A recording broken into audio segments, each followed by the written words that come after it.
Hello बच्चों, स्वागत है आपका मेरे यूट्यूब चैनल पे। आज हम शिक्षा निदेशालय द्वारा दी गई क्लास 6 की वर्कशीट 13 डिस्कस करेंगे, जिसका सब्जेक्ट है गणित और डेट है इस वर्कशीट की 10 नवंबर 2020।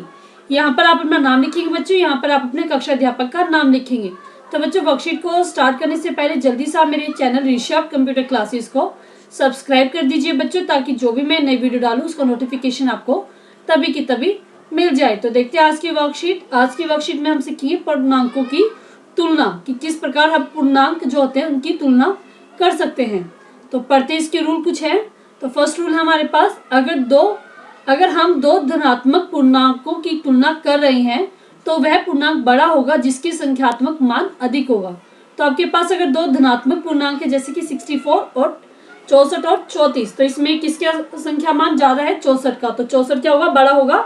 तो ये हमारा कंपैरिजन हो गया। सेकंड है, अगर हम दो ऋणात्मक पूर्णांकों की तुलना कर रहे हैं तो वह पूर्णांक छोटा होगा जिसका संख्यात्मक मान अधिक है। तो जो ऋणात्मक है उसमें उल्टा हो जाता है, जो छोटा होता है वो बड़ा हो जाता है।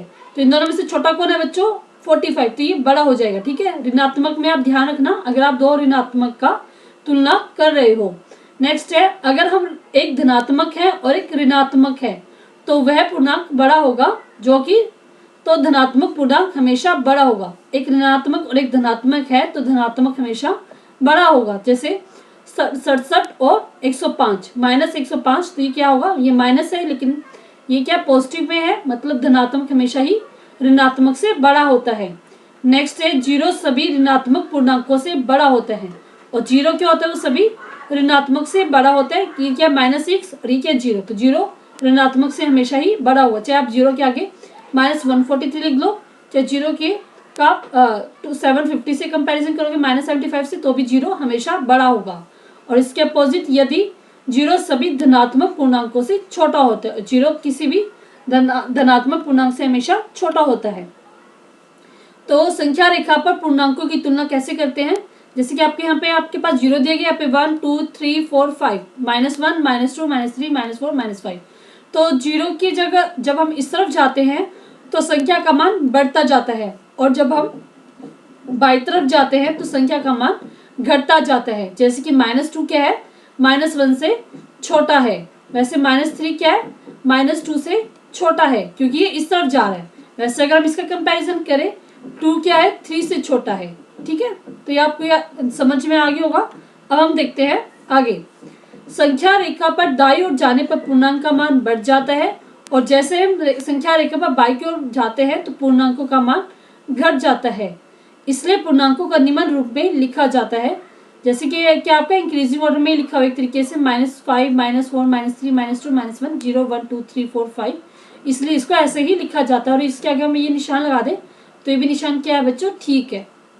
ठीक है, तो आगे हम देखते हैं याद रखने योग्य बिंदु की फर्स्ट क्या है? सभी धनात्मक पूर्णांक सभी ऋणात्मक पूर्णांक से बड़े होते हैं। वही जो चीज हमने ऊपर देखी है। 0 न तो ऋणात्मक होता है न ही धनात्मक पूर्णांक होता है। थर्ड है, जैसे ही हम संख्या रेखा पर शून्य के दाईं ओर जाते हैं पूर्णांक का मान बड़ा हो जाता है। तो संख्या रेखा पर जब हम 0 के दाईं तरफ जाते हैं तो क्या होता है? पूर्णांक का मान बड़ा होता जाता है। और जैसे हम संख्या रेखा पर शून्य के दाईं तरफ जाते हैं तो पूर्णांक का मान कम होता जाता है। तो ये आपके रूल हैं, ये आपको हमेशा याद रखने हैं। तो इस बात से निष्कर्ष क्या निकलता है? जो धनात्मक पूर्णांक है वो हमेशा ऋणात्मक पूर्णांक से बड़ा होता है, और 0 हमेशा धनात्मक पूर्णांक से छोटा होता है, और 0 हमेशा ऋणात्मक पूर्णांक से बड़ा होता है बच्चों। ठीक है, आप इस नंबर लाइन से भी समझ सकते हैं, जैसे कि यहाँ पे दिया ही हुआ था जो 0 है। अब जैसे इस साइड क्या बढ़ते जा रहे हैं, तो -1 क्या है? 0 से छोटा है। जैसे 0 क्या है? 1 से छोटा है। और 1 क्या है? 2 से छोटा है। इस तरफ हम जा रहे थे, बढ़ता जाता है। वैसे देखो यहाँ से -5 क्या है? -4 से छोटा है, क्योंकि ये क्या है? इस तरफ अगर हम जा रहे तो बढ़ता जाएगा। ठीक है, तो यही हमें इसमें समझाया गया है। अब आगे हमें करना है बड़ी पूर्णांक संख्या पर गोला लगाना है, जैसे -5 और 2। अब हमें पता था जो धनात्मक पूर्णांक होता है वो हमेशा ऋणात्मक पूर्णांक से बड़ा होता है। तो ये इसमें बड़ा कौन सा हुआ हमारे पास? 2। और -6 और +6, वही बात इसमें जो धनात्मक पूर्णांक है वो ऋणात्मक पूर्णांक से हमेशा बड़ा होता है। तो +6 इसमें बड़ा हुआ। 0 और -12, तो हमने पढ़ा था 0 जो होता है हमेशा ऋणात्मक पूर्णांक से बड़ा होता है। जैसे हम यहाँ पे पढ़ा था, आपको दिखा भी देती हूँ, आपको अच्छे से समझ में आएगा। 0 क्या होता है? हमेशा ऋणात्मक पूर्णांक से बड़ा होता है। तो इसका आंसर क्या आएगा बच्चों 0 बड़ा है इसमें। और +3 -5 एक ऋणात्मक है एक धनात्मक, तो जिसकी वैल्यू मतलब धनात्मक हमेशा ही ऋणात्मक से बड़ा होता है, तो +3 इसमें बड़ा हो गया। अब आगे हमें निशान लगाने हैं 0 और -3, तो 0 बड़ा होगा सभी ऋणात्मक से, तो 0 -3 से भी बड़ा हो जाएगा। -60 -80 दोनों ऋणात्मक हैं, तो इसमें अपोजिट हो जाता है, जो बड़ा होता है वो छोटा हो जाता है, तो -60 क्या इसमें बड़ा हो जाएगा। -43 -5 तो ये भी सेम रूल है, जो जितना बड़ा होगा वो उतना ही छोटा होगा, तो इसमें हमारे पास -5 बड़ा होगा। 40 और -51 एक ऋणात्मक एक धनात्मक, तो धनात्मक हमेशा ही ऋणात्मक से बड़ा होता है। 106 80 तो दोनों धनात्मक है, तो जिसकी वैल्यू ज़्यादा होगी वही बड़ा होता है। -7 5 तो धनात्मक हमेशा ही ऋणात्मक से बड़ा होता है। तो आपको इस साइन समझ में आ रहा होगा कि साइन इन दोनों में से जो बड़ा होता है उसकी तरफ मैं इस वाले साइन को ओपन कर देती हूँ। क्या हमने ओपन किया, ठीक है, तो ये निशान आपको समझ में आ रहा हो, जो बड़ा होता है उसकी तरफ हम ये वाला ओपन मूव कर देते हैं, ठीक है, जो छोटा होता है उसकी तरफ हम ये वाला निशान बनाते हैं। तो ये हमारा समझ में आ रहा है बच्चों आपको। नेक्स्ट हम देखते हैं निम्नलिखित पूर्णांकों को बढ़ते क्रम में लिखिए। तो आपको इसमें क्या करना है, बढ़ते क्रम में लिखना है। तो सबसे पहले आप क्या लिखेंगे, सबसे छोटा। तो देखते हैं इसमें हम पहले हम क्या लिखते थे, बढ़ते क्रम। आपको याद रहेगा बढ़ते क्रम में हम लिख रहे हैं, तो सबसे पहले आप क्या लिखेंगे, छोटा। तो आप एक बार देख लीजिए सबसे छोटा क्या हुआ। तो यहाँ पे हम एक बार तो इसमें हमारे पास सबसे छोटा क्या होगा, यहाँ पे क्या आएगा -8 बनेगा। उससे थोड़ा स्पेस देने के बाद हमारे पास क्या आएगा, -4 आएगा, फिर 0 आएगा, फिर 4 आएगा और फिर 6 आएगा। तो ये आप नंबर लाइन से थोड़ा इजी हो जाएगा आपको।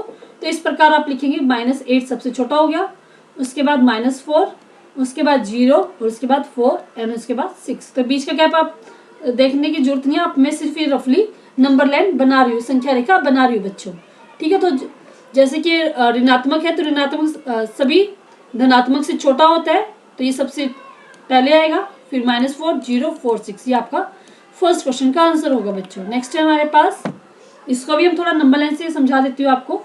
जैसे 0 हो गया, 0 आप लिखो या इसमें नहीं है तो आप वैसे लिख लीजिए। तो -28 सबसे यहाँ पे बाई तरफ क्या जाएगा, -28, उसके बाद क्या आएगा बच्चों, -1, उसके बाद क्या आएगा हमारे पास पॉजिटिव में, तो पॉजिटिव क्या 0 की इस तरफ बनेंगे 7 14 और 35। तो 0 आपका नहीं दिया गया तो इसको आप मत लिखना। तो आपका आंसर बनेगा -28 -1 7 14 और 35। ये आपका बढ़ते क्रम में हमने लिख दिया बच्चों। तो सबसे पहले क्या है, सबसे छोटी संख्या, माइनस में जितनी बड़ा होता है वो उतना ही छोटा हो जाता है, तो -28 सबसे पहले आया है। तो वैसे इसको करना है 5 -7 6 -2 और 0। ये हमारा क्वेश्चन नंबर 4 है। इसमें हम देखते हैं निम्नलिखित पूर्णांकों को घटते क्रम में लिखना है। इसको हमें क्या लिखना है, घटते क्रम में। तो घटते क्रम में हमारा सबसे पहले क्या आता है, सबसे बड़ा। तो इनमें से सबसे बड़ा क्या हमारे पास, जैसे कि पहले हम सबसे बड़ा कहते हैं, हम देखते हैं ऋणात्मक, इसको हम धनात्मक और ऋणात्मक में तोड़ लेते हैं। धनात्मक क्या है हमारे पास और ऋणात्मक क्या है। धनात्मक में हमारे पास क्या है, 0 है, 5 और 6 है, और ऋणात्मक में हमारे पास है -2 और -7। तो हमें घटते क्रम में तो सबसे पहले सबसे बड़े, तो इनमें से सबसे बड़ा क्या है 6, फिर 5 है, फिर 0 है, फिर इन दोनों में से सबसे बड़ा कौन सा है, -2 है, और फिर -7। आप याद रखना कि ऋणात्मक सबसे बड़ा वही होता है जो छोटा होता है। तो इन दोनों में सबसे बड़ा क्या होगा, -2 बड़ा है -7 से। तो ये आपका हमने घटते क्रम में लिख दिया बच्चों, ठीक है। ये आपका आंसर है घटते क्रम में। तो आप ये आंसर लिख देंगे यहाँ पे, ये आपका आंसर हो जाएगा। वैसे आप नेक्स्ट क्वेश्चन करेंगे, मैं आपको दोनों तरीके समझा रही हूँ, संख्या रेखा से भी हो और यहाँ पे हमने इसको दूसरे तरीके समझाया। जैसे इसमें भी आप क्या करेंगे, पहले धनात्मक लिखेंगे और फिर आप ऋणात्मक की पार्टीशन कर लीजिए, थोड़ा ईजी रहता है आपको। तो धनात्मक में हमारे पास क्या क्या है, यहाँ पे 28 है, 64 है और 69 है, और ऋणात्मक में हमारे पास -42 और -75। तो इसमें हम देखते हैं सबसे बड़ा लिखना हमें, क्योंकि घटते क्रम में लिख रहे हैं, तो सबसे बड़ा धनात्मक हमें पता है हमेशा ऋणात्मक से बड़ा होता है। तो पहले हम इनमें से देखेंगे। तो पहले सबसे बड़े 69, फिर 64 और फिर 28। अब हम देखेंगे ऋणात्मक की बारी है, इन दोनों में से बड़ा कौन सा है, जो जितना बड़ा होता है उतना छोटा होता है। तो इसमें -42 बड़ा हो जाएगा, -42 एंड देन -75। तो ये आपका सेकंड क्वेश्चन का आंसर हो जाएगा बच्चों, ठीक है। तो ये आपको अच्छे से समझ में आ गया होगा। तो ये पूरी वर्कशीट हमारी कंप्लीट हो गई है बच्चों। अगर आपको समझ में आई, अच्छी लगी है, तो इस वर्कशीट के लिए एक लाइक जरूर कीजिएगा, इस वीडियो के लिए लाइक जरूर कीजिएगा, और मेरे YouTube channel Rishabh computer classes को सब्सक्राइब करना ना भूले बच्चों। थैंक यू बच्चों, थैंक यू वेरी मच।